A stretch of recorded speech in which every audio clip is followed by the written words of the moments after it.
ప్రియమైన దేవుని వారలారా, అందరికీ హృదయపూర్వకమైన వందనాలు తెలియజేస్తున్నాను. దేవుడిచ్చిన ఈ అమూల్యమైన ఆయన సన్నిధిని, ఆయన మాటలు వింటూ ఆధ్యాత్మికంగా మనము అభివృద్ధి చెందాలి. దేవుని యొక్క వాక్యాన్ని విని కూడా ఆత్మీయ జీవితంలో దేవుడు కోరుకున్న సంపూర్ణత, దేవుడు కోరుకున్న పరిపూర్ణత కనుక మనకు రాకపోతే దేవుడు ఖచ్చితంగా లెక్కడుగుతాడు. అందుకే లేఖనాల్లో నుంచి ప్రాముఖ్యమైన సత్యాలను మనము ప్రతి వారము కూడా వింటూ ఉన్నాం. ప్రతి సందేశము కూడా విలువైనదే. కొంచెం తగ్గించుకుంటే బెటర్ ఏమో, కొంచెం తగ్గించు. ప్రతి సందేశము కూడా విలువైనదే. అలా ఉంచు. ఆధ్యాత్మిక జీవితాలను మరింతగా అభివృద్ధి పరచడానికి దేవుడు ఎప్పుడు కూడా మనతో మాట్లాడడానికి సిద్ధంగా ఉంటాడు. ఆయన మాట్లాడడానికి సిద్ధంగా ఉన్నప్పుడు మనము వినడానికి సిద్ధంగా ఉండాలి. బలహీనతలు అనేవి ఎప్పటికీ ఉంటాయి. మన జీవితాల్లో పాపము లేకుండా పరిశుద్ధంగా బ్రతకడానికి మనము సంఘములోనికి మనం పిలువబడ్డాం. సంఘములోనికి పిలువబడిన మనము దేవుని యొక్క వాక్యం యొక్క నడిపింపులో మనం కొనసాగాలి. దానిలో భాగముగా ఒక క్రైస్తవుడు ఈ లోకములో జీవించి ఉన్నంత కాలము ఎలా నడుచుకోవాలి, ఎలా ప్రవర్తించాలి అనే ఎన్నో విషయాలు మనము యాకోబు పత్రిక ద్వారా మనం వింటూ వస్తూ ఉన్నాము. యాకోబు పత్రికలో మనం ఇప్పటికే 10 ఎపిసోడ్స్ 10 భాగాలను మనము ముగించుకుని ఈరోజు 11వ భాగంలోనికి మనము ప్రవేశిస్తున్నాము. ఈరోజు పత్రికను కూడా ముగించుకునే ప్రయత్నం చేద్దాము. జాగ్రత్తగా ఆలోచన చేయండి. ఈరోజు మనము వాక్యపట్టణముగా చదివిన పోర్షన్ ఏదైతే ఉన్నదో యాకోబు పత్రిక 5వ అధ్యాయము 12వ వచనం నుండి చివరి వరకు కలిగిన ఈ మాటలు ఏవైతే ఉన్నావో వాటిని చక్కగా ఆలోచన చేస్తూ పరిశీలన చేస్తూ మనము ముందుకు కొనసాగదాం. ప్రియులారా, యాకోబు పత్రిక 5వ అధ్యాయము 12వ వచనంలో ఈ విధంగా ఉన్నది. నా సహోదరులారా, ముఖ్యమైన సంగతి ఏదనగా ఆకాశము తోడని గాని భూమి తోడని గాని మరి దేని తోడని గాని ఒట్టు పెట్టుకొనక మీరు తీర్పు పాలు కాకుండానట్లు అవునంటే అవును, కాదంటే కాదు అని మీ మాట ఉండాలి. మీ మాట ఎప్పుడు కూడా అవునంటే అవునని, కాదంటే కాదని. మీరు గమనించండి, యాకోబు పత్రిక చదువుతూ ఉంటే ఎక్కువ మాటలు ఇక్కడ యేసుప్రభు వారు కొండ మీద ప్రసంగంలోను ఆయా ప్రాంతాల్లో యేసుప్రభు వారు ఏ పదాలనైతే ఉపయోగించారో, ఏ వాక్యాలనైతే యేసుప్రభు వారు చెప్పారో అవే వాక్యాలు యాకోబు పత్రికలో మనం చూస్తూ ఉంటాం. సత్యానికి సర్వసత్యానికి ఉన్న వ్యత్యాసం ఇదే.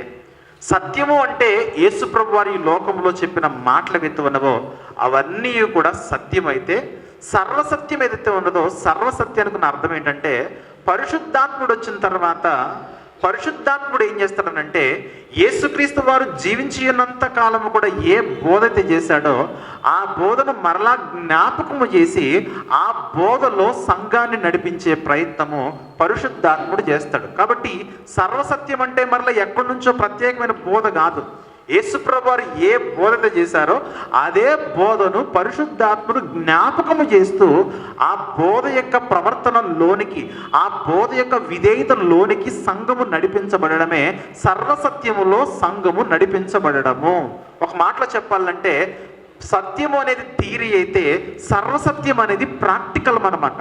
చాలామంది అంటూ ఉంటారు మా సంఘంలో చెప్పేది సర్వసత్యం అంటే. నో, సంఘంలో చెప్పేది సర్వసత్యము కాదు, సంఘములో చెప్పేది సత్యము. ఆ సత్యాన్ని మనం ఏ రోజైతే పరిశుద్ధాత్మక సహాయంతో మనము ఆ సత్యానుసారంగా లేఖనానుసారంగా మన జీవితాలు మనం కొనసాగిస్తామో అప్పుడు మన జీవితాల్లో సర్వసత్యములో మనము నడుస్తూ ఉన్నవారనే సత్యాన్ని మనం గమనించగలగాలి. ఇక్కడ యాకోబు గారు ఈ మాట ఏది చెబుతున్నారో ఈ మాట ఆల్రెడీ మనము మత్తయి సువార్త 5వ అధ్యాయంలో యేసుప్రభు వారు కొండ మీద ప్రసంగంలో చెప్పిన మాటే. మీరు ప్రమాణమును చక్కగా చేయాలి కదా, మీరు అప్రమాణము చేయకుండా మీ మాట అవునంటే అవునని, కాదంటే కాదని మీరు చెప్పాలి. మీ నోట అబద్ధాలు ఆడకుండా మాట్లాడకూడదు. ఎందుకంటే జాగ్రత్తగా మీరు మంచి మాటలు మాట్లాడాలని యేసుప్రభు వారు జీవించినంత కాలంలో ఆయన ఏదైతే బోధ చేశాడో ఆ బోధన ఇక్కడ మరలా యాకోబు గారు జ్ఞాపకం చేస్తూ ఉన్నాడు. ఇది సర్వసత్యంలో సంఘము నడిపించబడాలనే ఒక మంచి సిద్ధాంతాన్ని ఇక్కడ యాకోబు గారు నేర్పిస్తున్న విషయం ప్రియులారా. అందుకే ఎందుకంటే మనం పైన పోర్షన్ చూసాం. పైన పోర్షన్ మనం చూస్తే 9వ వచనంలో, యాకోబు పత్రిక 5వ అధ్యాయం 9వ వచనంలో, సహోదరులారా మీరు తీర్పు పొందకుండా నిమిత్తము ఒకరి మీద ఒకడు సనక్కండి, ఇదిగో న్యాయాధిపతి వాకిట నిలిచి ఉన్నాడు. వాకిట న్యాయాధిపతి ఉన్నాడు కాబట్టి మీరు ఏదంటే అది మాట్లాడకూడదు. నువ్వు మాట్లాడుతున్నది యేసు ప్రభు వింటున్నాడు, నువ్వు మాట్లాడుతున్నది పరిశుద్ధాత్ముడు గమనిస్తున్నాడు. కాబట్టి జాగ్రత్తగా నీ మాట అవునంటే అవునని కానీ నీ మాట కాదంటే కాదని ఉండాలి. కానీ అంతకు మించి ఎక్స్ట్రా ఆలోచనలు మన హృదయంలో నుండి మన నోట్లో నుంచి ఏమాత్రం కూడా రాకూడదని యాకోబు గారు సంఘానికి చెబుతున్న మంచి థియలాజికల్ విషయం. ప్రియమైన దేవుని వెళ్ళాలి, ప్రాక్టికల్గా మీరు దాన్ని అనుసరించాలని చెబుతున్న మాటలు. దీన్ని మనం అలాగే కంటిన్యూ చేసుకుంటూ నెక్స్ట్ 13వ వచనం నుండి 18వ వచనం వరకు ఒక మంచి ఆసక్తి కలిగిన ప్రార్థన ఎలా చేయాలనే దాని గురించి ఈ పత్రికలో యాకోబు గారు మాట్లాడుతున్నారు కదా. భక్తికి అవసరమైన ఆసక్తితో కూడిన ప్రార్థన ఎలా చేయాలి? ఈరోజు అనేక మంది ప్రార్థనలు చేస్తున్నారు, కానీ ప్రార్థనలు చేస్తున్నారు కానీ ఆ ప్రార్థన పరలోకమునకు వెళుతుందో లేదో ఎవరికీ తెలియదు. అట్లీస్ట్ చేస్తున్న వారికి కూడా నా ప్రార్థన దేవుడు వింటున్నాడా లేదా అని సందేహమే. అందుకే మీ ప్రార్థన ఎలా ఉండాలనే దాని గురించి కూడా యాకోబు గారు చెబుతున్నారు. జాగ్రత్తగా వినండి. మొట్టమొదటిగా క్రైస్తవులకు రాయబడిన పత్రికే యాకోబు పత్రిక. మత్తయి సువార్త, మార్కు సువార్త, లూకా సువార్త, యోహాను సువార్త కంటే క్రొత్త నిబంధనలో మొట్టమొదటిసారిగా రాయబడిన పత్రికే యాకోబు పత్రిక. యాకోబు పత్రికను మనం ఎలా అనుకోవచ్చు అంటే ఇది మొదటి సిద్ధాంతం అనుకోవచ్చు. ఈ థియాలజీని మనం ఎలా భావించాలంటే దేవుడు క్రైస్తవ జనాంగానికి, క్రైస్తవ సమూహమునకు, క్రైస్తవ సంఘానికి ఇచ్చిన మొట్టమొదటి థియాలజీ ఏదైనా ఉందనంటే అది యాకోబు పత్రిక. పాత నిబంధనలో సామెతల గ్రంథం ఎలాగైతే ఒక మనిషి ఎలా మాట్లాడాలి, ఒక మనిషి ఎలా ప్రవర్తించాలి, ఒక మనిషి ఎలాంటి కార్యక్రమాల్లో ఉండాలి, ఎలాంటి కార్యక్రమాల్లో ఉండకూడదని సామెతల గ్రంథం ఎలాగైతే మనకు నేర్పిస్తుందో అలాంటి పత్రికగా ఈరోజు యాకోబు పత్రిక బైబిల్ గ్రంథంలో దేవుడు ఉంచడం మనం చూస్తూ ఉన్నాం. కాబట్టి ఇది ఏదైతే ఉన్నదో ఇది మొట్టమొదటి థియాలజీ. ఒక క్రైస్తవుడు ఎలా బ్రతకాలంటే యాకోబు పత్రిక ఏదైతే ఉన్నదో యాకోబు పత్రికలో రాయబడిన థియాలజీ ప్రకారంగా ఒక మనిషి బ్రతకాలని మనం ఖచ్చితంగా ఫాలో అవ్వాలి. ఎందుకంటే ఒక మనిషి ఎలా ప్రార్థన చేయాలో ఇక్కడ నేర్పిస్తున్నాడు పత్రిక ద్వారా. ఎందుకు మొట్టమొదటి థియాలజీ అన్నానంటే తర్వాత కూడా థియాలజీలు అంటే వేరే వాళ్ళు చెప్పిన థియాలజీస్ ఉన్నాయి. ఒక పౌలు చెప్పిన థియాలజీ ఉన్నది, యోహాను గారు చెప్పిన థియాలజీ ఉన్నది, పేతురు గారు చెప్పిన థియాలజీ ఉన్నది, యోధా గారు చెప్పిన థియాలజీ ఉన్నది.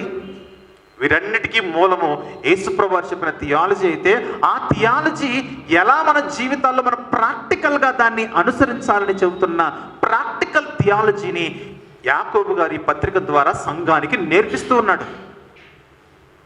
ఏంటి బేసిక్ థియాలజీ, ఏంటి ప్రైమరీ థియాలజీ, ఏంటి ఈ ప్రాథమికమైన మొట్టమొదటి థియాలజీలో ఉన్న విషయం ఏంటంటే ఒక వ్యక్తి యేసుక్రీస్తులో జన్మించిన తర్వాత, ఒక వ్యక్తి యేసుక్రీస్తు యొక్క రక్తంలో కడగబడిన తర్వాత అతడు మంచి ప్రార్థనాపరుడై ఉండాలి. ఆహారము కొరకు జీవించుట కొరకు ఆహారము, ప్రార్థన కొరకు ప్రార్థన కొరకు మనము జీవించుట కొరకు ప్రార్థన చేసే స్థితిలో ఉండాలి.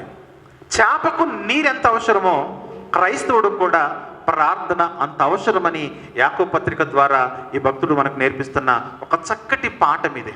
యాకోబు గారు మంచి ప్రార్థనాపరుడని ఈ పత్రిక మనం చదువుతూ ఉంటే ఈ పత్రికలో ఉన్న కొన్ని పోర్షన్స్ ప్రార్థన గురించే రాశాడు. కాబట్టి ఈరోజు మన పోర్షన్ కేవలం 13వ వచనం 5వ అధ్యాయం 13వ వచనం నుండి 18 వరకు మాత్రమే కాదు, కానీ ఈ పత్రిక అంతటిలో కూడా ప్రార్థన గురించి యాకోబు గారు ఏ విషయాల్ని ఆయన నోటీస్ చేశాడో, సంఘానికి ఆయన జ్ఞాపకం చేస్తున్నాడో ఖచ్చితంగా మనం నేర్చుకోవాలి ప్రియ దేవుని బిడ్డలారా. ఎందుకంటే ఈరోజు క్రైస్తవుల యొక్క ప్రార్థనకు అర్థం లేకుండా పోతుంది. కొంతమంది ఎందుకు ప్రార్థన చేస్తారో తెలియదు, కొంతమంది ఏమని ప్రార్థన చేస్తారో తెలియదు, కొంతమంది మొత్తానికి ప్రార్థనే చేయరు, కొంతమంది ప్రార్థన చేస్తూ ఉంటే ఏదో వేరు పనులు చేసుకుంటూ ఉంటారు. అందుకే ప్రార్థన యొక్క ప్రాముఖ్యతను ఈ పత్రిక ద్వారా యాకోబు గారు సంఘానికి తెలియజేశాడు. రెండో పాయింట్ ఏంటంటే, మీ ప్రార్థనలో చాలా సమస్యలు ఉన్నాయి, దయచేసి మీ ప్రార్థనలో ఉన్న సమస్యలు మీరు గుర్తించండి అన్నాడు. మూడోది, మీరు ప్రార్థనలో పట్టుదలగా ఉండాలని ఈ అధ్యాయంలో ఈ యొక్క పత్రికలో యాకోబు గారు నేర్పిస్తున్నాడు. మూడు ప్రాముఖ్యమైన విషయాలు. మొదటి విషయం ఏంటంటే ప్రార్థన యొక్క ప్రాముఖ్యత. రెండోది, మీ ప్రార్థనలో లోపాలున్నాయి, మీరు చేస్తున్న ప్రార్థనలో సమస్యలున్నాయి, దయచేసి సమస్యలు మీరు సరిదిద్దుకోండి. మూడోది మీ ప్రార్థన ఆసక్తితో కూడిన ప్రార్థన అయి ఉండాలి. ఏదో నామకార్థంగా చేసేసాం కదా అంటే నో, ఆసక్తితో కూడిన ప్రార్థన అయి ఉండాలి, పట్టుదల కలిగిన ప్రార్థన అయి ఉండాలని ఈ పత్రికలో 3 రకాల ప్రార్థన గురించి 3 చోట్ల యాకోబు గారు ప్రస్తావన చేశారు. అవేంటో మనం జాగ్రత్తగా చూసుకుంటూ మనం ముందుకెళ్దాం. మొదటిది, ప్రార్థన యొక్క ప్రాముఖ్యతను మొదటి అధ్యాయము 5వ వచనంలో యాకోబు గారు మాట్లాడుతున్న మాట. యాకోబు గారు రాసిన పత్రిక మొదటి అధ్యాయము 5వ వచనం చూస్తే, మీలో ఎవరికైనాను జ్ఞానము కొదువుగా ఉన్న ఎడల అతడు దేవుణ్ణి అడగవలను, అప్పుడు అది అతనికి అనుగ్రహింపబడును. ఆయన ఎవరిని కూడా గద్దింపక అందరికీ ధారాళముగా దయచేయవాడు. మీరు అడగాలి. ఏమని అడగాలి? వేటి కోసం అడగాలి? ఎందు నిమిత్తం అడగాలి? ఈరోజు రక్షణలోకి వచ్చింది మొదలుకొని వెంటనే అడుగుతున్నారు, ప్రభువా నాకు స్థలం కావాలి, పొలము కావాలి, ఉద్యోగము కావాలి, వాహనము కావాలి, రకరకాల కోరికల చేత దేవుడి దగ్గరికి వెళ్తున్నారు. కానీ అసలు ఏదైతే మొట్టమొదటిగా అవసరమో అది అడగట్లేదు. విశ్వాసంలోకి వచ్చిన తర్వాత మనకు కావాల్సింది ఏంటంటే ఈ విశ్వాసాన్ని కొనసాగించడానికి, ప్రభువా నాకు జ్ఞానం కావాలి నాయన, నాకు జ్ఞానం కావాలి, నాకు బుద్ధి కావాలి, నాకు తెలివి కావాలి. ఈరోజు తెలివి కొరకు ఎవరు ప్రార్థన చేయట్లేదు, బుద్ధి కొరకు ఎవరు ప్రార్థన చేయట్లేదు, జ్ఞానం కొరకు ఎవరు ప్రార్థన చేయట్లేదు. అందుకే యాకోబు గారు అంటున్నారు, ప్రార్థన యొక్క ప్రాముఖ్యత, ప్రార్థన యొక్క విలువ మీకు అర్థమవుతుందా అని అడుగుతున్నాడు సంఘానికి. ఏ సంఘానికి? తొలి సంఘము మొదలుకొని, ఆదిమ సంఘము మొదలుకొని ఈ క్రీస్తు యొక్క రాకడ వరకు ఏ సంఘం అయితే ఉన్నదో చరిత్రలో, వర్తమానంలో, భవిష్యత్తులో, ఆ సంఘముతో మాట్లాడుతున్నాడు. ప్రార్థన యొక్క ప్రాముఖ్యత మీకు అర్థమవుతుందా? ఎందుకోసం ప్రార్థన చేస్తున్నారు? మీ ప్రార్థనలో ఏమడుగుతున్నారు? దయచేసి మీ ప్రార్థన యొక్క విలువ మీరు అర్థం చేసుకోండి. మీ ప్రార్థన యొక్క వాల్యూ మీకు అర్థం కావాలి. ఏమడగాలి? జ్ఞానమును అడగండి. జ్ఞానమును అడిగితే దేవుడు అందరికీ కూడా జ్ఞానాన్ని దయచేయవాడు. జ్ఞానమును అడిగితే, అదే కదా, మీరు ఎవరికైనాను జ్ఞానము కొదువుగా ఉన్న ఎడల అతడు దేవుణ్ణి అడగవలను, అప్పుడు అది అతనికి అనుగ్రహింపబడును. ఆయన ఎవరిని గద్దింపక అందరికీ ధారాళముగా దయచేయవాడు. అయితే అడిగేవారికి కండిషన్ పెట్టాడు. సందేహంగా అడగకూడదు.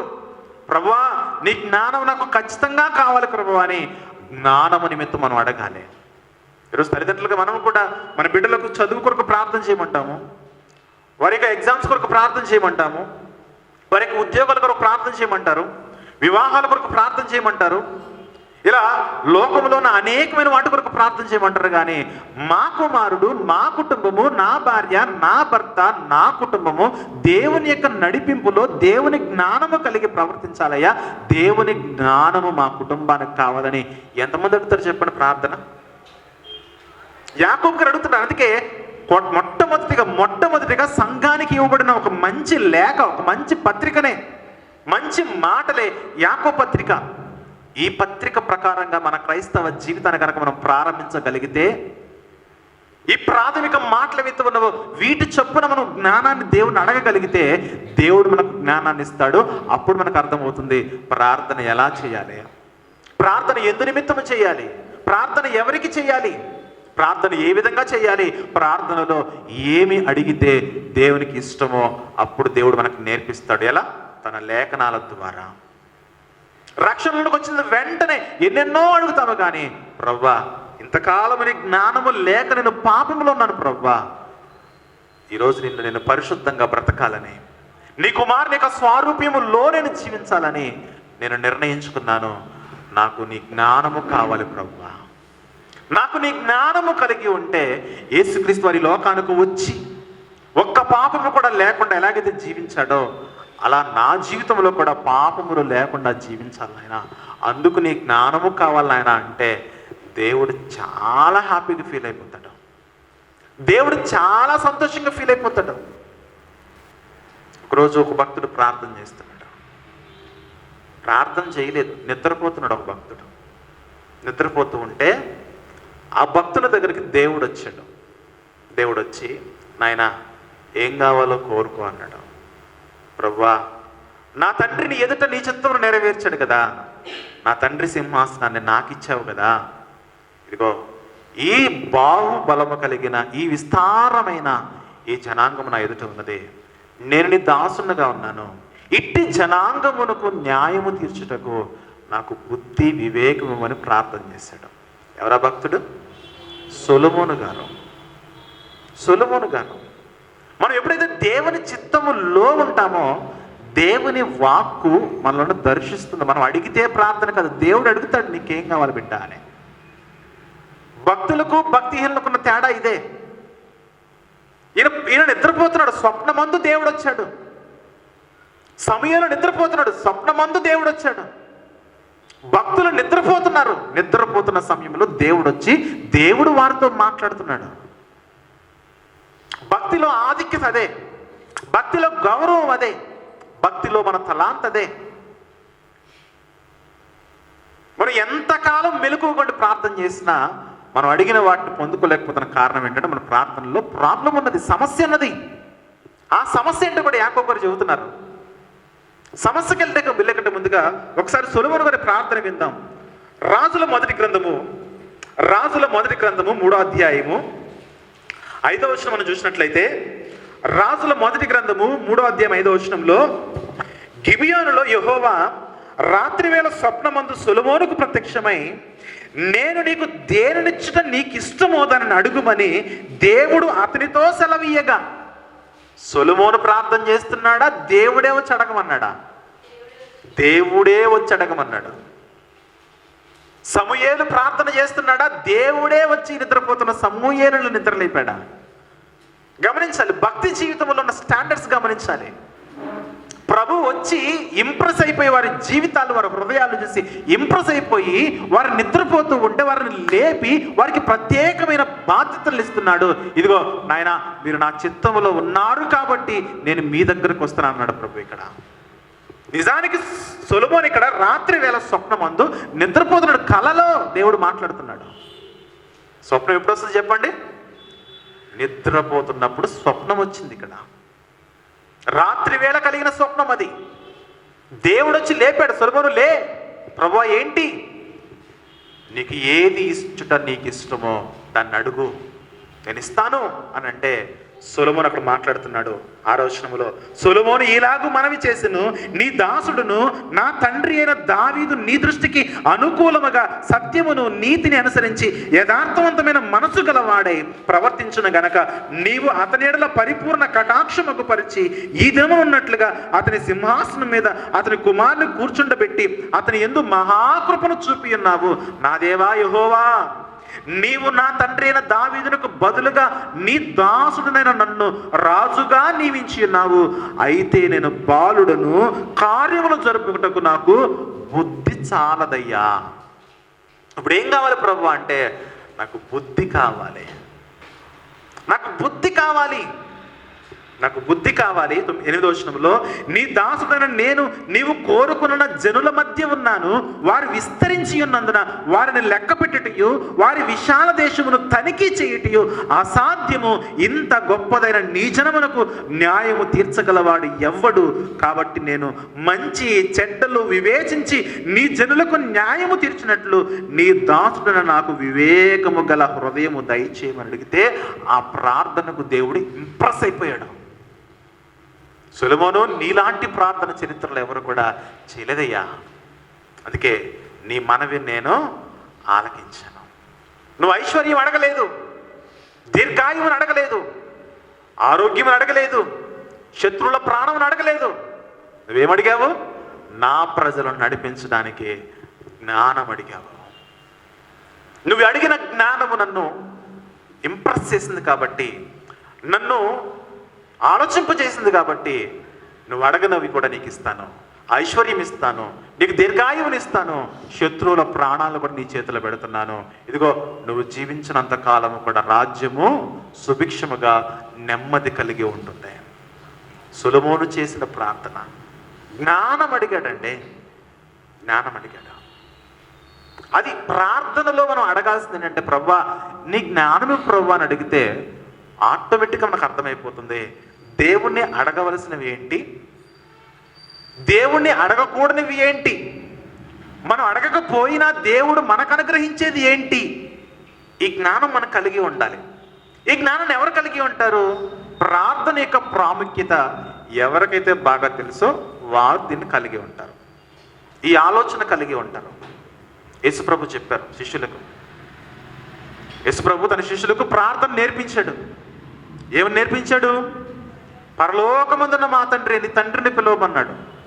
నన్ను పిలవకండి. ఎవరిని? యేసుప్రభుని పిలవకండి. ఎవరిని పిలవమన్నాడు? తండ్రిని పిలవండి. మీరు ఎవరి ద్వారా పిలుస్తారు? నా ద్వారా పిలవండి. సిస్టమ్ అది, ప్రభువు పెట్టిన సిస్టమ్ అది. అయితే మీరు దేని కొరకు ప్రార్థన చేయాలి? నీ నామము పరిశుద్ధపరచబడును గాక. ఈ లోకంలో మనం బ్రతుకుతున్నంత కాలము కూడా మొట్టమొదటి రీజన్ ఏంటంటే, దేవుని యొక్క నామము పరిశుద్ధపరచబడేలా మనం ప్రార్థన చేయాలి. రెండవ రీజన్ ఏంటంటే, నీ రాజ్యం వచ్చును గాక. దేవుని రాజ్యము భూమి మీద ప్రారంభించబడిన సంఘం వెళ్తున్నదో ఆ సంఘము కొరకు మనం మొట్టమొదటిగా, రెండవదిగా మనము ప్రార్థన చేయాలి. మూడోది ఏంటంటే, నీ చిత్తము పరలోకమందు నెరవేర్చున్నది, భూమి మీద కూడా నీ చిత్తము నెరవేర్చబడాలని దేవుని యొక్క చిత్తము కొరకు ప్రార్థన చేయాలి. మొదటిది నామము కొరకు, రెండోది రాజ్యము కొరకు, మూడోది చిత్తము కొరకు ప్రార్థన చేయాలి. తర్వాత నాలుగవది మా రుణములను క్షమించుమని మన రుణముల కొరకు ప్రార్థన చేయాలి. ఏ రుణములు? ఆర్థిక రుణములు కాదు, ఇవి పాపములనే రుణములు. మనలో ఉన్న అపవిత్రమైన సాతాను సంబంధమైన పాపములు ఏవైతే ఉన్నవో ఆ పాపమనే రుణముల కొరకు మనము నాలుగవ రీజన్గా ప్రార్థన చేయాలి. ఇక ఐదవ రీజన్గా శోధనల నుండి మమ్మల్ని తప్పించమని ప్రార్థన నేర్పిస్తున్నాడు కదా. ప్రభా శోధనల నుంచి తప్పిస్తే తప్పించు, లేదంటే శోధనల మీద విజయం సాధించగలిగే విశ్వాసం నువ్వు, లేదంటే శోధనలో కూడా విశ్వాసాన్ని వెంబడించగలిగే మంచి భక్తి నువ్వు నాయన, లేదంటే శోధనను సహించగలిగే జ్ఞానం ఇవ్వు నాయన అని శోధనల కొరకు ప్రార్థన చేయాలి. ఇక ఆరవదిగా కీడు నుంచి తప్పించబడాలని, దుష్టుల నుంచి తప్పించబడాలని, కీడు నుంచి తప్పించబడాలని 6 కారణాల కొరకు ప్రార్థన చేయాలి. ఇక ఏడవదిగా మా అనుదిన ఆహారమును నేడు మాకు దయచేయము. అంటే మన అనుదిన అవసరతలు ఏవైతే ఉన్నా అవసరతలు ఏవైతే ఉన్నావో అవసరతల కొరకు ప్రార్థన చేయమన్నాడు. 7 ప్రాముఖ్యమైన రీజన్స్. మనం ఏ ప్రార్థన చేసినా ఈ 7 నిమగ్నమై ఉండాలి. ఎప్పుడు ప్రార్థన చేసినా ఈ 7 కొరకు మనం ఎప్పుడు కూడా ప్రార్థన చేసేవారమై ఉండాలి. మొట్టమొదటిది నీ నామము కొరకు, దేవుని నామము కొరకు, దేవుని రాజ్యము కొరకు, దేవుని చిత్తము కొరకు, మన రుణములంటే రుణములు కాదు కానీ, రుణములంటే అప్పులు కాదు కానీ, పాపముల నిమిత్తము, శోధన నిమిత్తము, కీడు నిమిత్తము. అలాగే 7వదిగా మన అనుదిన ఆహారం అంటే అనుదిన అవసరతలు ఏవైతే ఉన్నావో అవసరతల కొరకు మనం ప్రార్థన చేయాలి. ఇలా మన ప్రార్థన మనము ఎప్పుడైతే అలవాటు చేసుకుంటామో ప్రార్థన యొక్క విలువను మనము గుర్తించిన వారం అవుతాం. కాబట్టి ఈరోజు దేవుని యొక్క నామం గురించి ప్రార్థన చేసేవాళ్ళు లేరు, రాజ్యం గురించి ప్రార్థన చేసేవాళ్ళు లేరు, ఆయన చిత్తము కొరకు ప్రార్థన చేసేవాళ్ళు లేరు, పాపముల గురించి చింతే లేదు, సాతాను యొక్క శోధన నుంచి అసలు ఆలోచన లేదు, కీడు మనకు పొంచి ఉన్నది ఆ కీడు గురించి లేదు. కానీ ఈరోజు ఈ లోకములో బ్రతుకుతూ ఉండగా భోగములు ఏవైతే ఉన్నావో, సుఖములు ఏవైతే ఉన్నావో అవి అవసరం లేకపోయినా పర్వాలేదు, పక్కోడుకున్నాయి కాబట్టి నేను కూడా కలిగి ఉండాలని భోగముల నిమిత్తం ఎక్కువ మంది ప్రార్థన చేస్తున్నారు. మీ ప్రార్థనలో సమస్య ఈ 2వ పాయింట్లో ఉందని యాకోబు గారు చెబుతున్నమాట. ప్రభువు మనకు ఎలా ప్రార్థన నేర్పించాడో ఆ ప్రకారం మనం ప్రార్థన చేయట్లేదు. లోకము ఏదైతే నేర్పిస్తుందో ఆ ప్రకారం ప్రార్థన చేస్తున్నాం. 4వ అధ్యాయం యాకోబు పత్రికలో, యాకోబు పత్రిక 4వ అధ్యాయము మొదటి 3 వచనాలు చూసినట్లయితే నెక్స్ట్ పాయింట్ ఏంటంటే ప్రార్థనలో ఉన్న సమస్య గురించి మాట్లాడుతున్నాడు. ప్రార్థనలో ఉన్న సమస్యలు ఏంటంటే, ప్రార్థనలో ఉన్న సమస్యలు యాకోబు పత్రిక 4వ అధ్యాయం మొదటి వచనము, మీలో మీరు క్రైస్తవులుగా జీవించడానికి సంఘములోనికి వచ్చిన మీలో, క్రీస్తు యొక్క రక్తము చేత కడగబడిన మీలో యుద్ధములున్నాయి, పోరాటములున్నాయి. దేని నుండి కలుగుచున్నవి? యుద్ధాలంటే రెండు దేశాల మధ్య జరుగుతున్న యుద్ధాలు కాదవి. యుద్ధాలంటే రెండు రాష్ట్రాల మధ్య జరుగుతున్న యుద్ధాలు కాదవి. సంఘములో యేసుక్రీస్తు యొక్క నామమును ధరించుకున్న వారి మధ్య జరుగుతున్న యుద్ధములు ఇవి. మీ హృదయాల్లో కలుగుతున్న యుద్ధములు ఇవి. మీ హృదయాల్లో కలుగుతున్న పోరాటములు ఇవి. ఇవి ఎందుకు ఇన్ని పోరాటాలు, ఎందుకు ఇన్ని యుద్ధాలు అంటే మీ అవయవంలో పోరాడు మీ భోగేచ్ఛల నుండియే కదా. భోగేచ్ఛలు అంటే సుఖముల కొరకు ప్రార్థన చేస్తున్నారు. అవసరము లేకపోయినా మీరు బ్రతకగలరే, వాటి కొరకు ప్రార్థన చేస్తున్నారు. అసలు అవసరమైనవి ఏవైతే ఉన్నావో వాటిని పక్కన పెట్టేశారు. అవసరం లేకపోయినా అవసరం లేని వాటి కొరకు అత్యధికంగా మీరు ప్రార్థన చేస్తున్నారు. దానికి కారణం ఏంటంటే మీ హృదయాల్లో అసూయ పెరిగిపోతుంది. పక్కోడికి ఉంది కాబట్టి నాకు కూడా ఉండాలి. అర్థమవుతుందా? పక్కనోడు ఇల్లు కట్టుకున్నాడు కాబట్టి నేను కూడా ఇల్లు కట్టుకోవాలి. పక్కనోడు వాళ్ళ పిల్లలు అంత పొజిషన్లో ఉన్నారు కాబట్టి మన పిల్లలు కూడా అంత పొజిషన్లో ఉండాలి. వాళ్ళ కుటుంబం అలా ఉంది కాబట్టి మనం కూడా ఇలా ఉండాలి. అంటే ఎదుటి వారితో పోల్చుకుని వారిని చూసి అసూయపడడం వల్ల ఈరోజు మన ప్రార్థనలో సమస్యలు ఎదురవుతూ ఉన్నాయి. దేవుడు నీకు ఏది ఇస్తున్నాడో దానితో సంతృప్తిగా ఉండాలి. దేవుడికి ఏ ఆహారం ఇస్తున్నాడో దానితో మనము సంతృప్తిగా ఉండాలి. దేవుడు మనకు ఏ వస్త్రం ఇస్తున్నాడో దానితో మనము సంతృప్తిగా ఉండాలి. దేవుడు మనల్ని ఏ ఇంట్లో పెట్టాడో ఆ ఇంట్లో మనము సంతృప్తిగా ఉండాలి. అది ఆ యొక్క రీజన్ దాటుకుని, ఆ లెవెల్ దాటుకుని మనం ఎక్కువ ఆలోచిస్తే కనుక పక్కనోడిని చూసి అసూయపడే గుణాన్ని మన హృదయంలోనికి రానివ్వద్దు అంటున్నాడు యాకోబు గారు. మీరు భోగేచ్ఛల చేత, మీ సుఖముల చేత, భోగములు అంటే సుఖముల కొరకు మీరు ప్రార్థన చేస్తున్నారు. దయచేసి సుఖముల కొరకు ప్రార్థన చేయకండి. మీరు ప్రార్థన చేస్తారా, అవసరతల కొరకు ప్రార్థన చేయండి, తప్పులేదు. మీరు అడుగు వాటికంటే, ఊహించు వాటికంటే అత్యధికమైన కార్యములు చేయగలిగిన శక్తి కలిగిన దేవుడు మన దేవుడు. ఎప్పుడైతే మొదట ఆయన నీతిని, రాజ్యం ఎదుగుతామో మన అవసరతలన్నీ కూడా మనకి ఇస్తానని వాగ్దానం చేసిన దేవుడు మన దేవుడు. ఆయన నీతిని, రాజ్యం వెతకలేకపోతున్నాము కాబట్టి ఈరోజు కనీస అవసరాలు కూడా అడగాల్సిన పరిస్థితులు ఏర్పడిపోతున్నాయి. కనీస మినిమం నీడ్స్ ఏవైతే ఉన్నావో వాటిని కూడా సంఘంలో మనం ఎందుకు దేవుని అడుగుతున్నామంటే రాజ్యమును, నీతి కొరకు, చిత్తము కొరకు మనము ఆయన నామము కొరకు మనం ప్రార్థన చేయలేకపోతున్నాం. యేసు ప్రభువు వారు సంఘానికి నేర్పించిన ఆ 7 ప్రాముఖ్యమైన రీజన్స్ ఏవైతే ఉన్నావో వాటిలో మన ప్రార్థనలు ఉండట్లేదు. ప్రార్థన యొక్క ప్రాముఖ్యత అర్థం కావట్లేదు. చూద్దామా? 2వ వచనములో మీరు ఆశించుచున్నారు కానీ మీకు దొరకట్లేదయ్యా.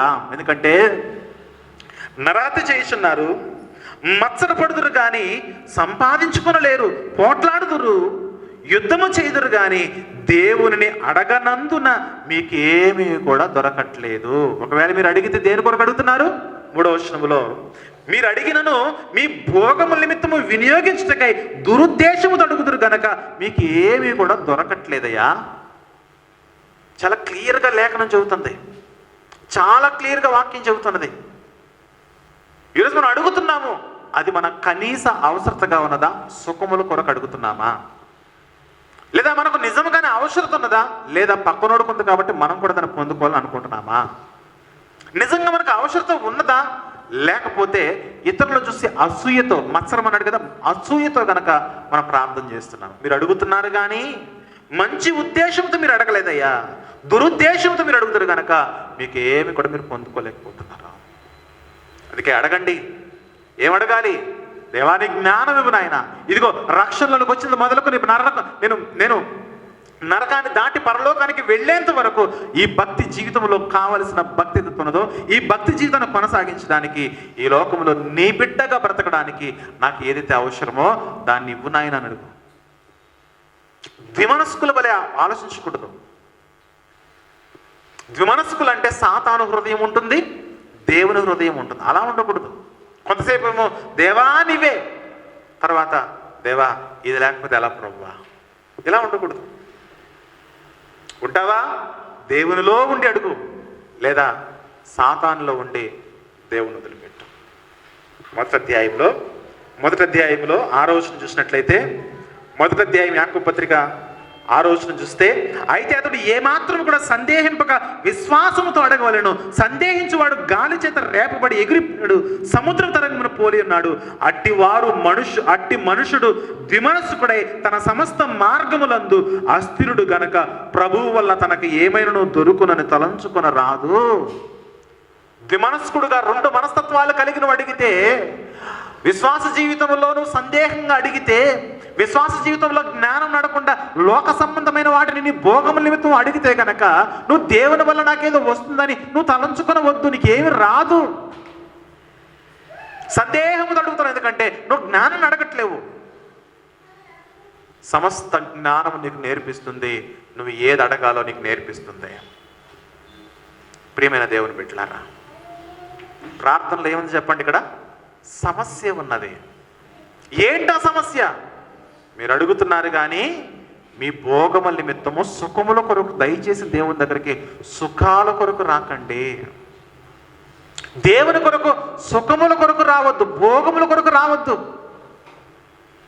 దేవుని దగ్గరకు వచ్చి అడుగుతున్నారా, ప్రభువా నీ చిత్తము ప్రభువా, నీ చిత్తములో ఉంటే ఇవ్వు ప్రభువా, నీ చిత్తాన్ని దాటి నడిపించేది అది ఏది నాకొద్దు, ఏది నాకు అవసరం లేదు, ఏది నాకొద్దు ప్రభువా.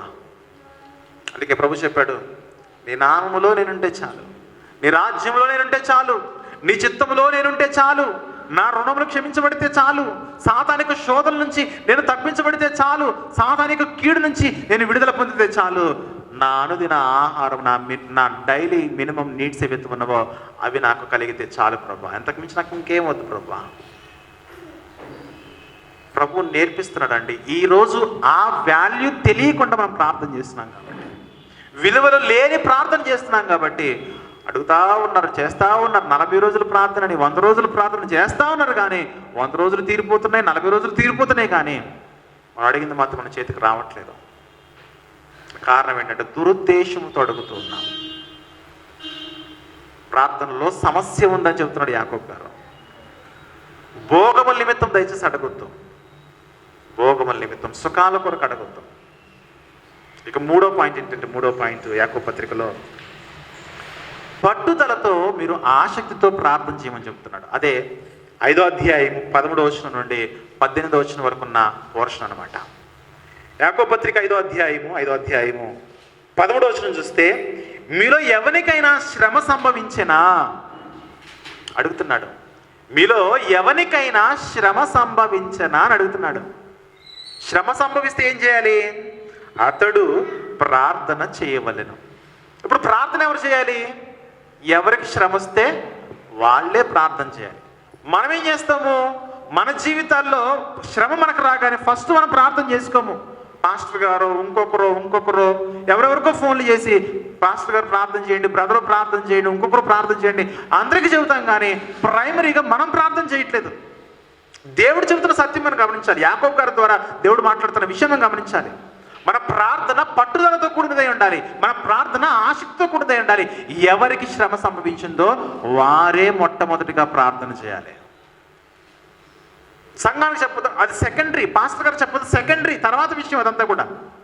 ముందు మనం ప్రార్థన చేయాలి. ఎందుకంటే బాధ మనది, వ్యాధి మనది, రోగం మనది, సమస్య మనది, నొప్పి మనది, వేదన మనది, కన్నీరు మనది, దుఃఖము మనది. మనకున్నంత సమస్య, మనకున్నంత బాధ, మనం కృంగుబాటుతనము వారికి ఉండదుగా, వారు అనుభవించట్లేదుగా. వారు చూస్తే ఓకే, చూడకపోతే. బైబిల్ ఎప్పుడు చెప్పే సత్యం మీరు గమనించండి, ప్రార్థన ఇంకొకరిని అడగడం కంటే ముందు మీరు ప్రార్థన చేసుకోవాలి. నాకు ప్రార్థన రాదండి అనకూడదు, ప్రార్థన నేర్చుకోవాలి. ఆ బోస్తులు లేని వారు ప్రార్థన ఒకప్పుడు యేసుప్రభు దగ్గర నేర్చుకున్నారు. ఈరోజు సోషల్ మీడియాలో కూడా యూట్యూబ్ లైవ్ వస్తూ ఉంటుంది, కింద చాలా మంది కామెంట్లు పెడతా ఉంటారు. మాకు ఉద్యోగం కొరకు ప్రార్థన చేయండి, ఫారెన్ నెలలు ప్రార్థన చేయండి, ఇల్లు కట్టుకోవాలి ప్రార్థన చేయండి, మాకు చాలా సమస్యలు ఉన్నాయి ప్రార్థన చేయండి, మా బిడ్డల కొరకు ప్రార్థన చేయండి. ఎవరైనా చూస్తారు? లైవ్లో వచ్చే కామెంట్లు ఏ సేవకుడు చూస్తాడా? లైవ్లో వస్తున్న కామెంట్లను చూసి ఏ సేవకుడు నీ కొరకు ప్రార్థన చేయగలడు చెప్పండి?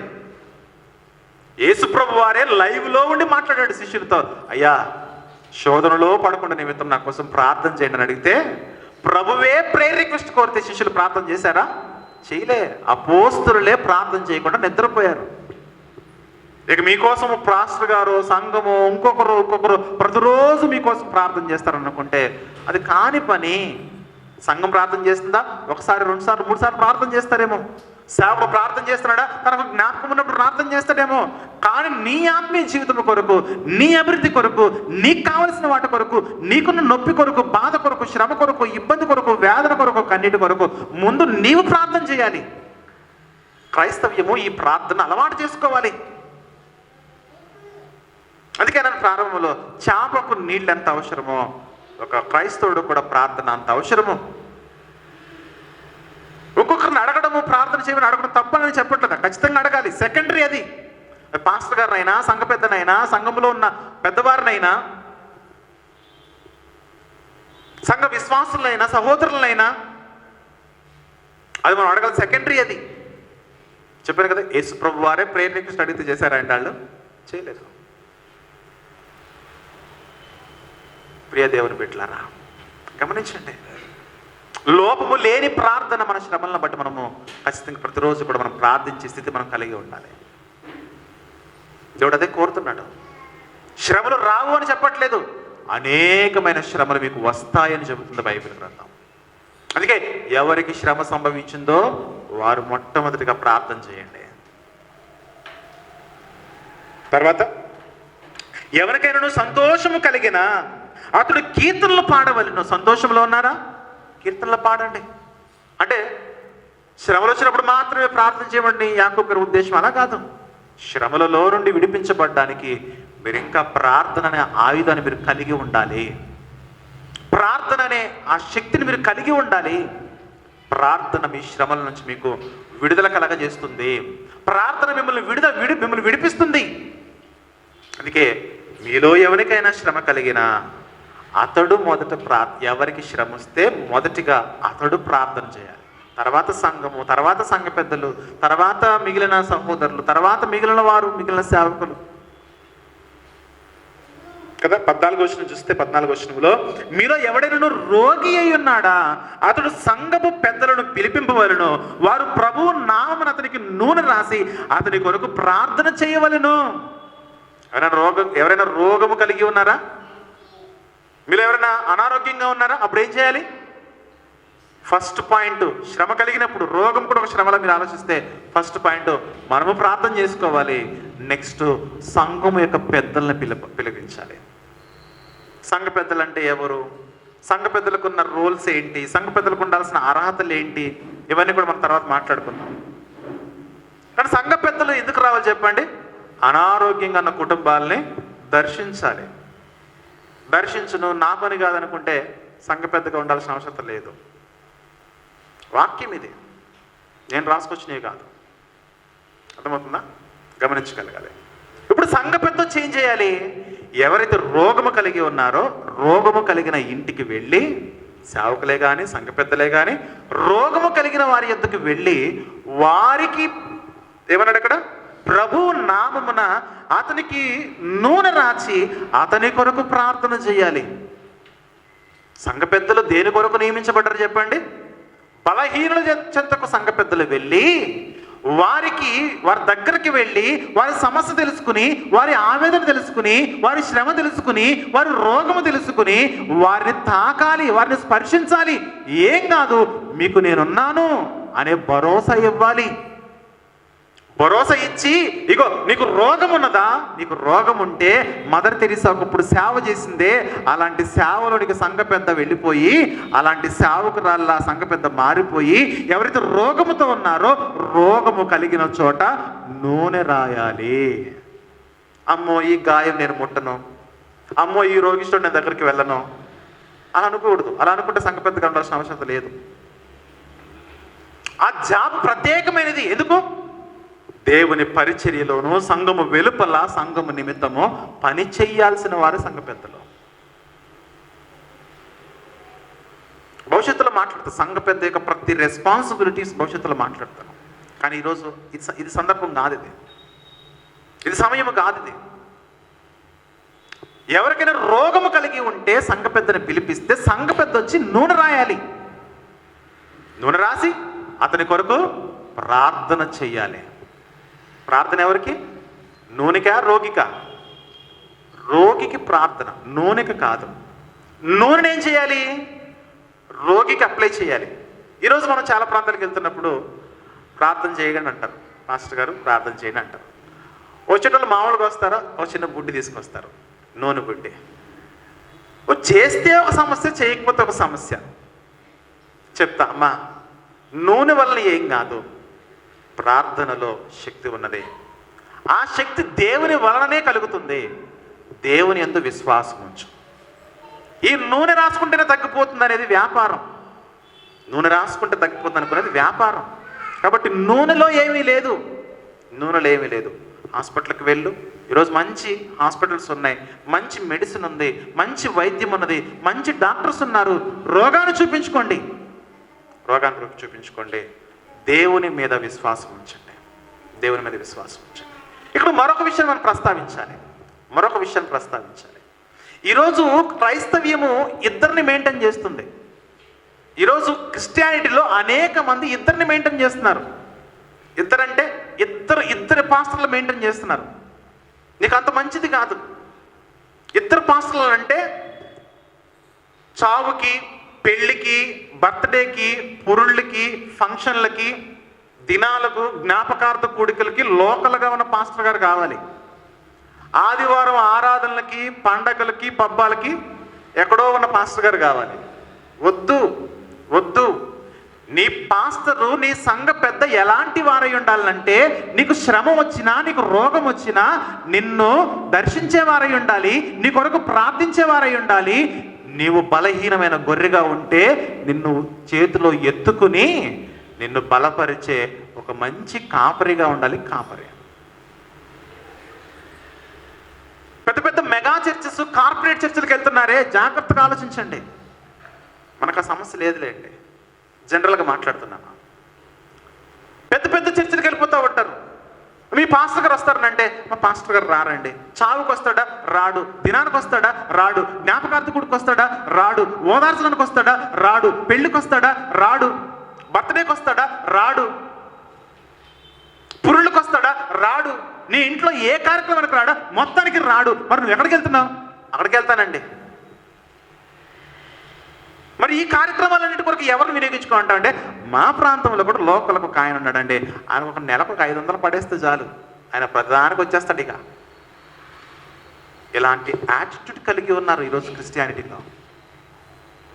అందుకే నన్ను ఇద్దరిని మెయింటైన్ చేస్తున్నారు. ఏ గొర్రె అయినా ఇద్దరు కాపర్ల దగ్గర ఉంటుందా? ఒక రోజేమో ఈ మందలో నుంచి వెళ్ళిపోయి ఇంకో కాపర దగ్గర, మరలా అక్కడి నుంచి ఇంకొక ఆ మందను కూడా వదిలిపెట్టి మరొక మందలోకి వస్తుందా గొర్రె? గొర్రెకున్న జ్ఞానం ఈరోజు క్రిస్టియన్కి లేకపోతే ఎలా చెప్పండి? అంతే కదా. పశువుగా పిలువబడుతున్న గొర్రెకున్న జ్ఞానము క్రైస్తవుడికి, దేవుని యొక్క జ్ఞానము కలిగి ఉండాల్సిన క్రైస్తవుడు లేకపోతే ఎలా చెప్పండి? ఒకరోజు ఒక మందులోను, ఇంకొక రోజు ఒక మందులో ఉండడానికి ఇది ఏంటిది? తోలుబొమ్మల ఆట కాదు కదా. నువ్వు ఏ మందులో ఉన్నావో ఆ మంద కాపరికి తెలుసు నీ గురించి.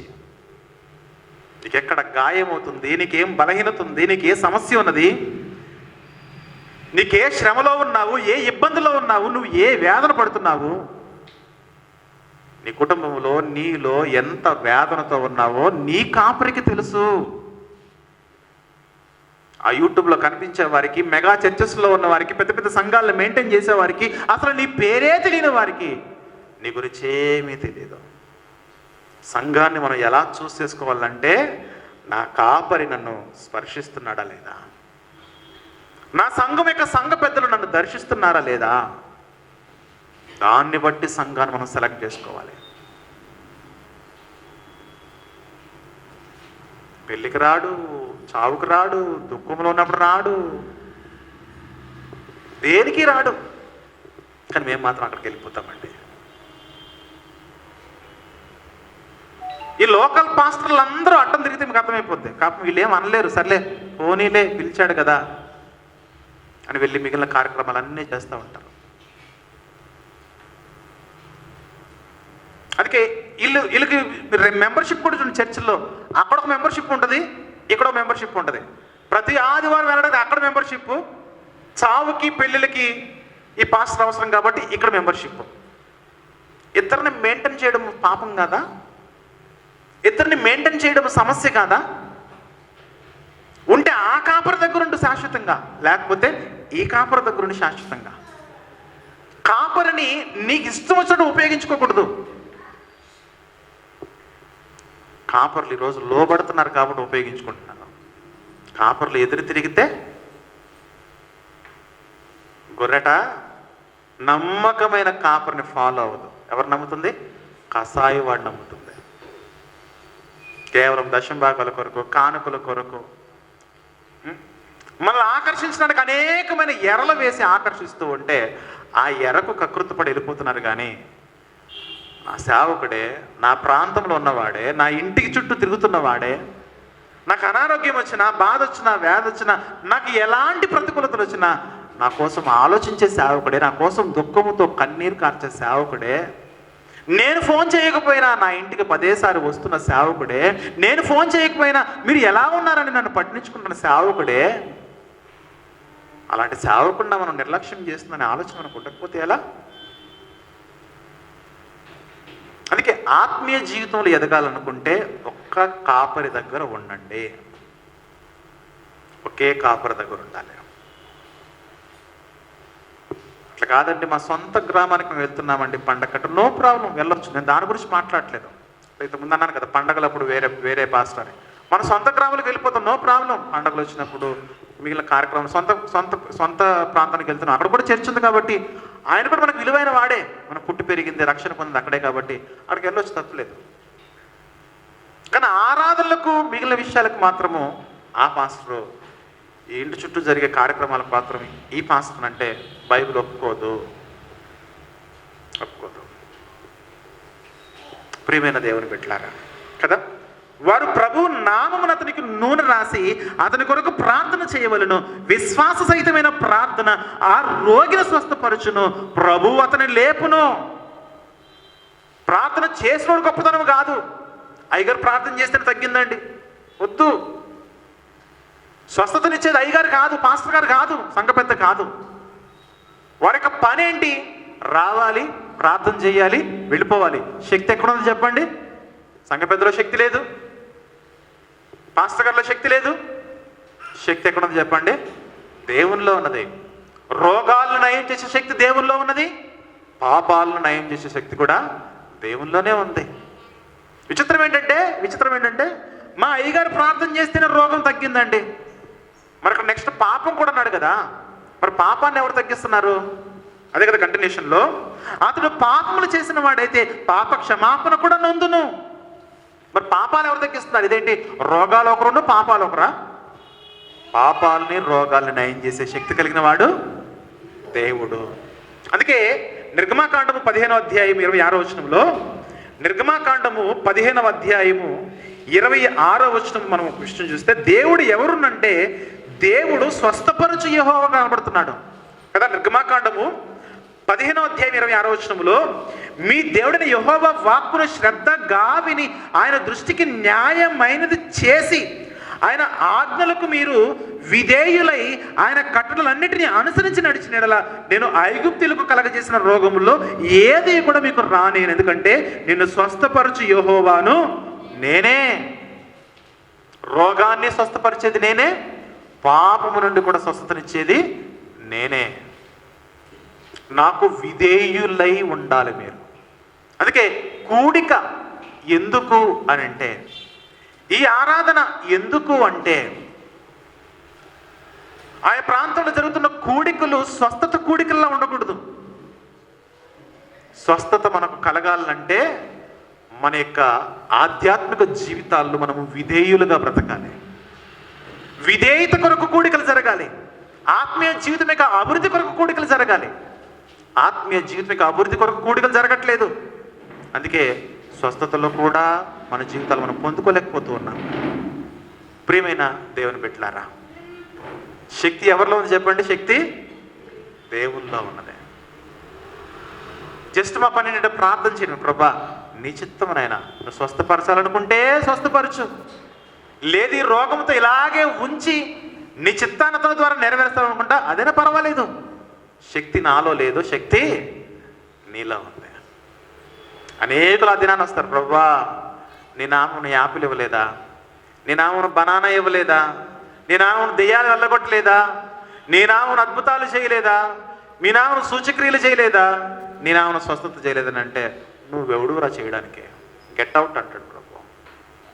నీకు చెప్పిన పని ఏంటి, నువ్వు చేస్తుంది ఏంటి, నువ్వు కూడిక ఎందుకు పెడుతున్నావు, నువ్వు ప్రార్థన ఎందుకు పెడుతున్నావు అంటే మనుషులను దేవునికి విధేయులుగా మలచడానికి పెట్టు. స్వస్థత చెయ్యాలో చేయకూడదో అది నా నిర్ణయం, అది నేను డిసైడ్ చేస్తాను. నిర్గమాకాండం 15:26 ఉంది అదే, విధేయులుగా మీరు మారండి. మీరు విధేయులుగా మారితే స్వస్థపరిచేది నేను అంటున్నాడు దేవుడు. మరలా మనం యాకోబు పత్రికలో అయిపోతాం. యాకోబు పత్రిక 5వ అధ్యాయము 16వ వచనం చూసినట్లయితే, యాకోబు పత్రిక 5వ అధ్యాయము 16వ వచనం చూస్తే, మీ పాపములను ఒకరితోనొకడు ఒప్పుకోనండి, మీరు స్వస్థత పొందినట్లు ఒకరికొరకొకరు ప్రార్థన చేయండి. సెకండరీ, ముందు చెప్పాను కదా, ముందు మీరు ప్రార్థన చేయండి, తర్వాత మీ పాపాలు ఉన్నాయా, సంఘం ఎందుకో చెప్పనా, అయ్యా నేను ఈ విషయంలో తొట్టిల్లిపోతున్నాను, లేకపోతే నా కొరకు ప్రార్థన చేయండి అని ఒకరితో ఒకరు ముచ్చరించుకోవాలి, ఒకరికొకరు ప్రార్థన చేసుకోవాలి. అమ్మా ఇదిగో నేను ఈ పాపంలో కొంచెము అసూతి ఉన్నాను, లేదంటే లోక సంబంధమైన ఆలోచనలు వస్తూ ఉన్నాయి, ఇదిగో ఈ పాపంలో నేను పదే తొట్టిల్లిపోతున్నాను, పడిపోతున్నాను, ఊరుకురికి అబద్ధాలు చెబుతున్నాను, ఊరుకురికి ఆవేశపడిపోతున్నాను, నెమ్మది లేకుండా ఉన్నాను, ఓపిక లేకుండా ఉన్నాను, ఇదిగో ఈ గుణాలు నాలో మారాలని ప్రార్థన చేయమని మనం ఒకరితో ముచ్చటించుకుని ఒకరికొకరు ప్రార్థన చేసుకోవాలి. 14వ వచనంలో శారీరక బలహీనతల కొరకు ప్రార్థన చేయమన్నాడు. 16వ వచనంలో ఆత్మీయ బలహీనతల కొరకు ప్రార్థన చేయమంటున్నాడు. ఆత్మీయ సమస్యలు ఏవైతే ఉన్నావో వాటి కొరకు ప్రార్థన చేయమంటున్నాడు. ఇక మనం 17వ వచనం చూస్తే, 17వ వచనంలో ఏలియా మన వంటి స్వభావము గల మనుషుడే, అతడు వర్షింపకూడనట్లు అతడు ఆసక్తితో ప్రార్థన చేయగా 3.5 సంవత్సరముల వరకు భూమి వర్షింపలేదు. అతడు మరలా ప్రార్థన చేయగా ఆకాశము వర్షమిచ్చెను, భూమి తన ఫలమునిచ్చెను. ఏలియా చేసిన ప్రార్థన ఏంటి? సుఖముల కొరకు చేసిన ప్రార్థన కాదది, భోగముల కొరకు చేసిన ప్రార్థన కాదిది. ఏలియా గారు ప్రార్థన చేసే సమయానికి ఆ రోజు ఇశ్రాయేలు ప్రాంతములో కఠినమైన కరువు ప్రాంతం, అది తినడానికి తిండి లేదు, మనుషుని పీక్కుతుంటున్న రోజులవి, మనుషులే నరమాంస భక్షకులైపోతున్న రోజులవి. ఇంతంత పిండి లేదు, ఇంతంత తైలము లేదు. అలాంటి కాలంలో ఏలియా గారు ఆసక్తితో ప్రార్థన చేస్తే, ప్రభా వర్షం వద్దు ప్రభా అంటే వర్షం ఆగిపోయింది, ప్రభా వర్షం ఇచ్చే ప్రభా అంటే వర్షం వచ్చేసింది. కానీ ఆ ఏలియా ఎలాంటి వారు చెప్పండి? మన వంటి స్వభావం కలిగిన వాడే. మరి ఏలియాకున్న విశ్వాసము, ఏలియాకున్న భక్తి మనకెందుకు ఉండట్లేదు? ఏలియా ప్రార్థన చేస్తే వర్షం ఆగిపోయింది, ఏలియా ప్రార్థన చేస్తే వర్షం వచ్చేసింది. భూమి తన ఫలం ఇచ్చిందట, భూమి తన సారం ఇచ్చింది, భూమి తన ఫలం ఇచ్చింది. మనకు అర్థమేంటి చెప్పండి? భూమి ప్రజలకు తిండి పెట్టింది. ఈ తిండి అనేది మినిమం నీడ్సా, సుఖాలా, లగ్జరీనా? తిండి అనేది భూఫలం అనేది కనీస అవసరత. అది కనీస అవసరతల కొరకు ఏలియా గారు ప్రార్థన చేశారు. బాగా గమనించండి, దేవుడు చాలా క్లియర్. మనం ఎప్పుడైతే కనీస అవసరతల కొరకు ప్రార్థన చేస్తామో దేవుడు తప్పకుండా ఇస్తాడు. అసూయతోనూ ఇంకొక గుణముతో పక్కనోడు కొంత కాబట్టి నాకు కూడా కావాలనుకుంటే కనుక దేవుడు ఎంత మాత్రం కూడా చలించడు. ఏలియా గారు ప్రార్థన చేసి, ప్రవ్వా ఈ జనాంగానికి తిండి లేదు ప్రవ్వా, తిండి పెట్టు ప్రవ్వా. ఇంతంత ఆహారం కూడా ఇంతంత బంగారం పెట్టుకుని కొనాల్సిన పరిస్థితులు ఏర్పడ్డాయి ఆ రోజుల్లో. అక్కడ నెంబర్ ఇస్తాడు, చిన్న ఆహారం చాలా ఎక్కువ డబ్బులు పెట్టుకుంటారు ఆ కాలంలో. ప్రియమైన దేవుని బిడ్డలారా, ఇదే విషయాన్ని పౌలు గారు చెప్తారు. దైవ భక్తి ఉండాలి, సంతుష్టి సహితమైన దైవభక్తి గొప్ప లాభ సాధనమైనది. ఈ లోకంలో మనం ఏమి తీసుకురాలేదు, ఈ లోకంలో మనము ఏమి కూడా తీసుకుని పోలేము. కాబట్టి అన్నము వస్త్రము కలిగి దైవభక్తి కలిగి సంతోషంగా ఉండండి. ప్రార్థన చేశారా? అన్నం కొరకు ప్రార్థన చేయండి, వస్త్రం కొరకు ప్రార్థన చేయండి. ఇక ఇల్లు గురించి కూడా అనలేదు. దేవుడు నీకు సొంత ఇల్లు ఇచ్చాడా? హ్యాపీగా ఉండు. దేవుడు నీకు అద్దెంట్లో ఉన్నాడా? ఉండమన్నాడు, అక్కడే ఉండు. కానీ దైవభక్తులు మాత్రము లోపము లేకూడదు, లోపము రాకూడదు, లోపముగా మనం జీవించకూడదు.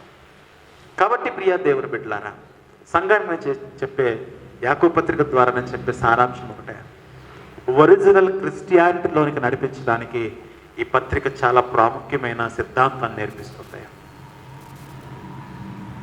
ప్రాథమిక థియాలజీ, ఒక క్రిస్టియన్ ఎలా బ్రతకాలి, ఎలా నడుచుకోవాలి, ఎలా ప్రార్థన చేయాలి. ఇదిగో క్రైస్తవుడుగా నువ్వు మారిన తర్వాత లోకంలో ఏదో అడగడం కాదు, ఆయన జ్ఞానం అడుగు.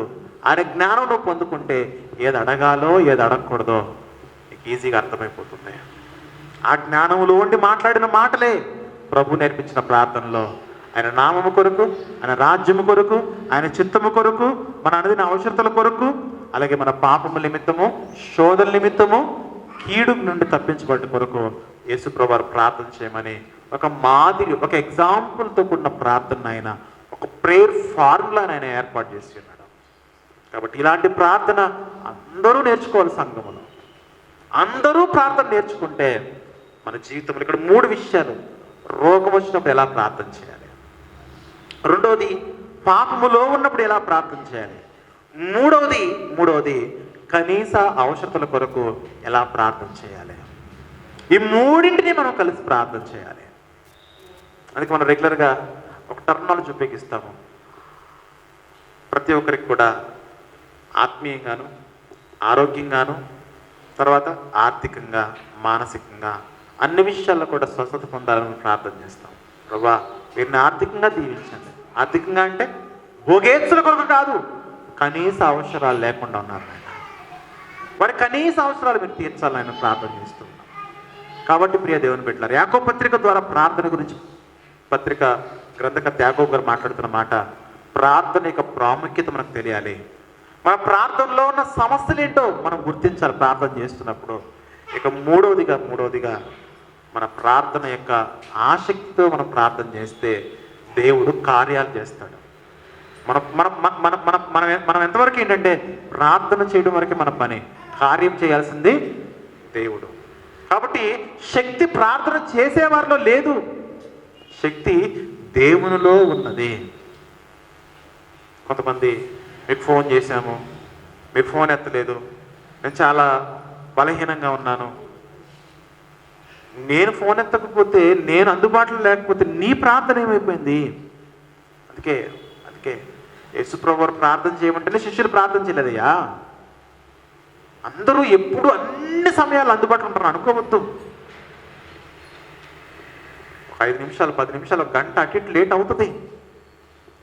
ఆ సమయంలో మనము ప్రార్థన చేసుకోవాలి. సంఘానికి చెప్తాం, సంఘము ప్రార్థన చేస్తాం, సంఘ పెద్దలకు చెప్తాం, వాళ్ళు ప్రార్థన చేస్తాం, సంఘంలో ప్రార్థనా పనులు ఉంటారు వారికి చెబుతాం. అందరూ కలిసి ప్రార్థన చేయాలి. వ్యక్తిగతంగానూ ప్రార్థన చేయాలి, సమూహంగా కూడా ప్రార్థన చేయాలి. సామూహిక ప్రార్థనలు కూడా జరగాలి. యాకోబు పత్రిక ద్వారా ఈ విషయాలన్నీ కూడా మన హృదయంలో, ఇప్పటివరకు ఏ భాగాలైతే మనం విన్నామో, ఏ పాటలైతే మనం ఎక్స్ప్లెయిన్ చేసుకున్నామో అవన్నీ కూడా మన హృదయంలో ఉండడం మాత్రమే కాదు, ఆ ప్రకారంగా మనం జీవించగలిగితే మన భక్తి చాలా బాగుంటుంది. చివరికి 2 వచనాలు చదువుకుని మనం ముగించేసుకుందాం. నా సహోదరులారా, మీలో ఎవడనను సత్యం నుండి తొలగిపోయినప్పుడు మరి ఒకడు అతని సత్యమునకు మళ్లించినడలా పాపిని వాడి తప్పు మార్గము నుండి మళ్లించువాడు మరణము నుండి ఒక ఆత్మను రక్షించి అనేక పాపములు కప్పివేయనని తాను తెలుసుకునవలెను. సంఘంలో ఎవరైనా తప్పిపోతున్నారా, వారి దగ్గరికి వెళ్ళి మాట్లాడి వారిని ఏ పాపములో వారు తప్పిపోయారో ఆ పాపం ఏంటో వారికి తెలియజేసి వారిని నడిపించి ఇదిగో మీ సమస్య ఇది తెలుసుకోండి, రండి. అలా కనుక మనం చేయగలిగితే వారు ఖచ్చితంగా వారి పాపాన్ని తెలుసుకుంటే వస్తారు, తెలుసుకోలేకపోతే మనం ఏం చేయలేం. వారి అతిక్రమాలు తెలుసుకుంటే సంఘానికి వస్తారు, తెలుసుకోలేకపోతే మనం ఏం చేయలేం. కాబట్టి సాధ్యమైనంత వరకు సంఘానికి ఎవరు రావట్లేదో వారిని దర్శిస్తూ ఉన్నాము, తీసుకుని వస్తూ ఉన్నాము. వారికి వివిధ పనులు ఉన్నాయి, వివిధ భారములు ఉన్నాయి.